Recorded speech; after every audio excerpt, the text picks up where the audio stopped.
Mendes, le médicament de Lamine Yamal. Nuno Mendes hier a pocket Lamine Yamal. Hier, les haters de Yamal, les anti-Yamal, les Parisiens, ils ont fait tellement des tonnes et des tonnes et des tonnes de publications, tellement d'images. Nuno Mendes a éteint Lamine Yamal. Hier, c'était la fête, les amis. C'était la fête pour les haters de Yamal. Yamal a tellement fait passer des mauvaises nuits, des mauvaises soirées, des mauvaises périodes à tellement de communautés. Au point où ils ont célébré, ils étaient contents, ils étaient tellement fiers de voir Lamine Yamal effacé, invisible, impuissant, on va le dire comme ça, impuissant hier contre Nuno Mendes, face à Nuno Mendes. Au point où Yamal n'allait plus dans les duels, les gars. Ah là là, et c'était un match qui était attendu, confrontation entre Yamal et le très grand Cristiano Ronaldo. On a vu Cristiano Ronaldo défendre sur Yamal. Oui, les gars, Cristiano Ronaldo qui venait enlever les ballons du pied de Lamine Yamal. Donc, c'était un match super compliqué. Yamal est passé à côté de sa finale. Eh oui, les amis, parce qu'on avait en face, parce qu'il avait en face de lui un très grand Nuno Mendes. Oui, la saison du monsieur, elle est respectable. On dit chez nous, quand quelqu'un te dépasse, tu portes son sac. Hier, Lamine Yamal a porté le sac de Nuno Mendes. Et ça doit être pareil pour tous les supporters du Barça, pour tous ceux qui aiment Yamal, qui le soutiennent. Portons le sac de Nuno Mendes. Faut pas avoir honte de le dire. Nuno Mendes a éteint Lamine Yamal hier. Faut pas avoir honte, les gars. Moi, je dis à la base, merci à Nuno Mendes. Merci pour ce traitement. Ça ne sert à rien d'avoir un petit qui va surfer sur tous les défenseurs. Ça ne sert à rien. À quel moment il progresse? Merci beaucoup à Nuno Mendes d'avoir montré à Yamal que tu as tes limites. Je suis fort. Ça dit, les gars, on a des attaquants de classe mondiale. On a des milieux de classe mondiale. On a des gardiens de classe mondiale. Il faut bien qu'il y ait aussi des défenseurs de classe mondiale, non? Ça dit défenseurs centrales, des latéraux de classe mondiale, des ailiers de classe mondiale. En fait, à chaque poste, on a des joueurs qui sont profils. C'est-à-dire qu'on dit classe mondiale pour les jeunes, pour tous ceux qui aspirent à être grands. Tu regardes tel joueur, tu dis, voilà un prototype, mais voilà un profil.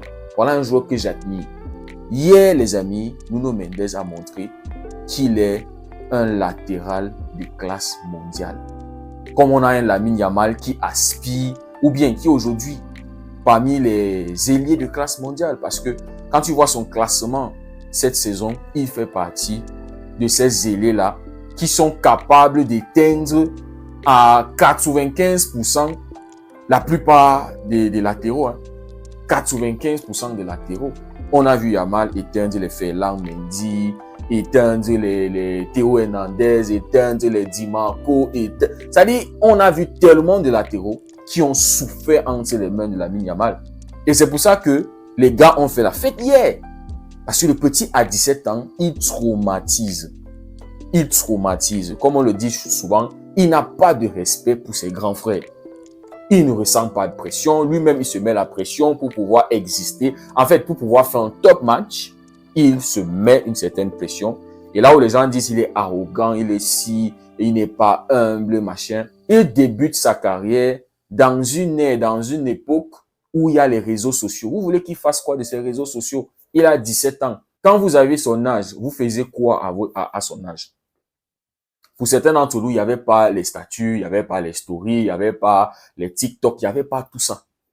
Pour certains d'entre nous, on connaissait que Facebook. Poster une photo et c'est tout. Il y avait pas, en ce temps-là, il n'y avait pas de story, il n'y avait rien comme ça. Yamal débute sa carrière à l'ère où il y a tous ces trucs-là. Vous voulez qu'il fasse quoi de ces réseaux sociaux? Vous voulez qu'il fasse quoi? Donc, arrêtez un peu. Si vous n'aimez pas, restez avec. Ça vous concerne. Nous, on aime parce que ça hype plus le match. Ça attire l'audience, ça attire les gens à venir voir le match. Donc, les amis, comme j'étais en train de dire, Yamal aujourd'hui est considéré comme un ailier de classe mondiale. C'est-à-dire parmi les Mohamed Salah, les Mbappé. En fait, Mbappé, je ne sais même plus s'il est ailier ou s'il est maintenant attaquant. En fait, les Vinicius, et tous ces gars-là, Bukayo Saka, c'est là où on considère Lamine Yamal aujourd'hui. Hier, contre Nuno Mendes, je reviens encore, franchement, il faut l'accepter parce que j'ai vu la plupart de mes frérots, les gars de la communauté, au moins, je vais dire même 90% de la communauté Barça n'a pas pu avaler la pilule de se dire Yamal inexistant dans un match. Parce que cette saison, on a tellement vu que Yamal a été présent dans tous les gros matchs, tous les grands soirs. Yamal a été présent. La plupart des supporters barcelonais n'ont pas voulu avaler cette pilule-là. Les gars, hier, en voyant le match de Yamal, ils étaient genre, Yamal qui ne dribble pas, Yamal dans les 1 contre 1, Yamal dans les 2 contre 1, c'est pas normal, c'est sûr que quelque chose ne va pas, peut-être il a une gêne, Yamal, peut-être il est fatigué, on a vu Yamal dans les 3, les 2, c'est-à-dire, il n'a pas de problème à prendre 2, 3, qu'est-ce qui se passe? Il y a forcément... Non, les gars. Non, les gars. Nuno Mendes était en mission. En fait, il a fait son match hier, les gars. Et Nuno, c'est pas seulement ce défenseur-là qui... C'est-à-dire, il n'est pas seulement bon défensivement, il est aussi bon offensivement. Sur le but de Cristiano Ronaldo, on voit le dribble qu'il fait devant Lamine Yamal. Dépose Yamal. Il tire le ballon et contré et Cristiano derrière. Je suivais un frérot marseillais, Mr. Salim sur TikTok. Il disait que ce qui explique le fait que Nuno Mendes a ce cardio-là, a cette énergie-là de gérer un couloir, c'est parce que la défense du Paris Saint-Germain est bloc bas. Et pendant toute la saison, il fait des allers et retours sur ce couloir-là. Comparé au Barça où la défense est haute et on intercepte le ballon le plus haut possible. On intercepte les actions de l'adversaire le plus haut possible. Ce qui fait qu'un Yamal n'a pas besoin de monter et descendre pendant tout le match. Quand on regarde le jeu du Barça. Le jeu du Barça est de sorte que les défenseurs pressent très haut, viennent intercepter, c'est-à-dire au moment où ils perdent le ballon, ils peuvent rapidement récupérer ce ballon-là dans la surface de l'adversaire. Pourtant, au Paris Saint-Germain, ils ont une défense qui est bas. Et Nuno Mendes, lui, il monte et il descend. Donc, il travaille le cardio. Et on a vu hier Yamal fatigué. Oui, les amis, la fatigue s'est ressentie. Parce que monter, descendre, c'est pas facile, les gars. Donc, hier, les amis, Nuno Mendes a fait un top match contre Lamine Yamal. Et c'est compliqué, on le sait. Il y a très peu de latéraux qui ont réussi à faire un top match contre Yamal. Et je comprends aussi la frustration des supporters barcelonais.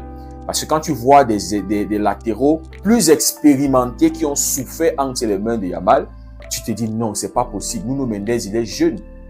Nuno Mendes a très peu d'expérience comparé à des Di Marco, des Théo Hernandez, voilà, tous ces gars-là. Donc les gars n'arrivaient pas à avaler la pilule que Yamal, contre Nuno Mendes, refuse d'aller dans les duels, refuse d'aller essayer de dribbler en fait. Hier, on l'a vu, les amis, surtout en deuxième mi-temps. À chaque fois où Yamal recevait le ballon, il faisait presque toujours une passe en retrait. Il n'allait pas percuter, il n'allait pas dribbler, il ne tentait pas. Bien qu'il y avait aussi souvent la prise à deux.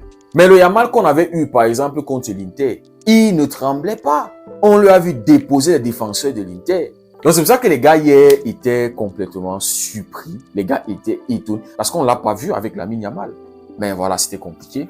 Et il en a besoin, les gars. Il a besoin des situations comme ça. Il a besoin, c'est-à-dire chacun d'entre nous dans nos vies, on a besoin de la saleté pour pouvoir grandir. Chaque enfant touche à la saleté. Chaque enfant rampe. Et quand on rampe, le sol n'est pas généralement propre. Pour la plupart de nous, c'est peut-être chez les riches qui vont ramper sur des tapis, je sais pas trop. Mais on a besoin de saleté pour pouvoir grandir, d'un peu de saleté. Yamal a besoin de frustrations comme ça pour qu'il puisse grandir, pour qu'il puisse progresser. Comme Stan le disait, il a besoin de ces matchs comme ça.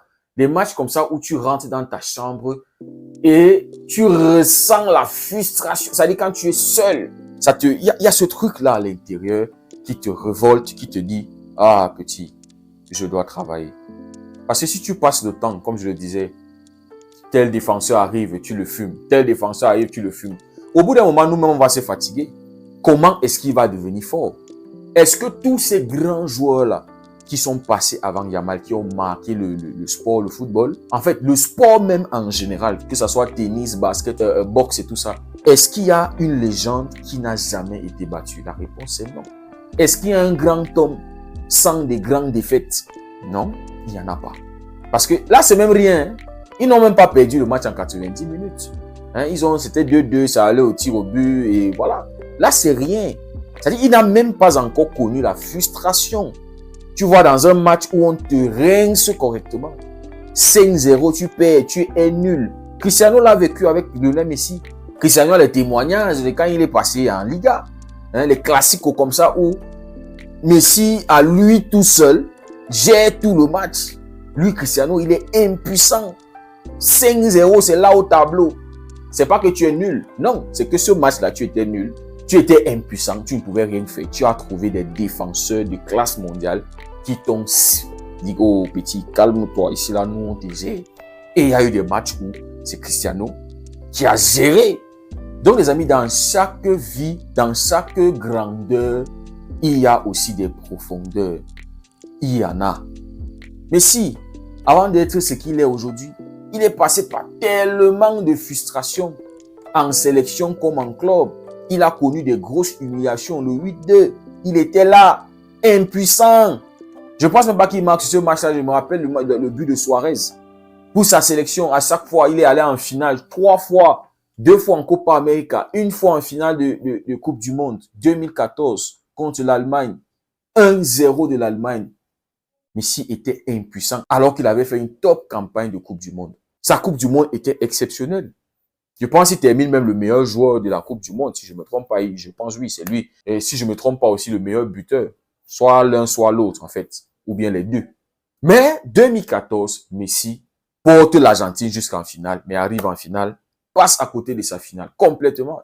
Même chose, Copa América, 2 fois contre le Chili. Finale, il arrive rien.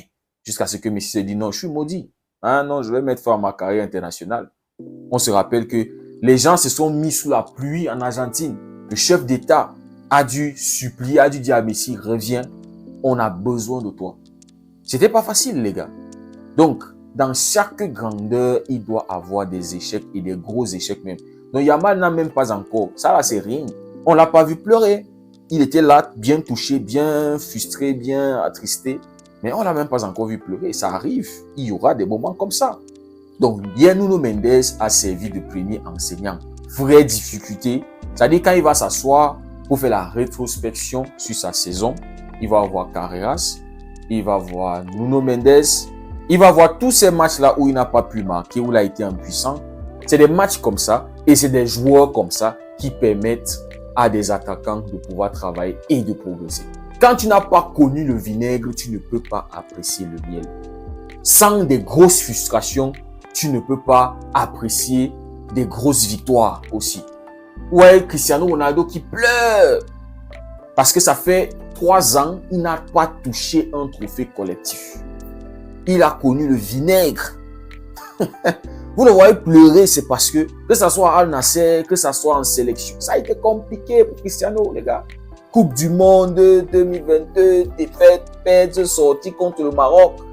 Arrivé à Al Nassr en Arabie Saoudite où se disait que ok, c'est là-bas, c'est mon niveau, je vais rien, aucun trophée majeur. Donc quand il touche celui-ci là, vous sentez comment il apprécie. Donc Yamal en a besoin. Il va traverser des moments comme ça dans sa carrière. Donc il faut l'accepter. Yamal a été nul hier. Yamal a été impuissant hier. Yamal est passé à côté de sa finale hier. On peut aussi attribuer la fatigue. Je ne vais pas l'exclure parce que à 17 ans, jouer 90 minutes tout au long de la saison, titulaire 90 minutes plus les temps additionnels, tu additionnes tout ça. Au bout d'un moment, les jambes doivent être lourdes. Mais les amis, moi je donne le point à Nuno Mendes. Non, le petit était phénoménal hier. Il était bon.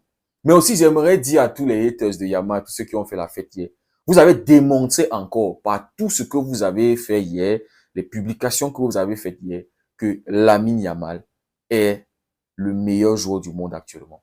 C'est pour ça que vous célébrez comme ça. Ça me démontre que Yamal, il est fort.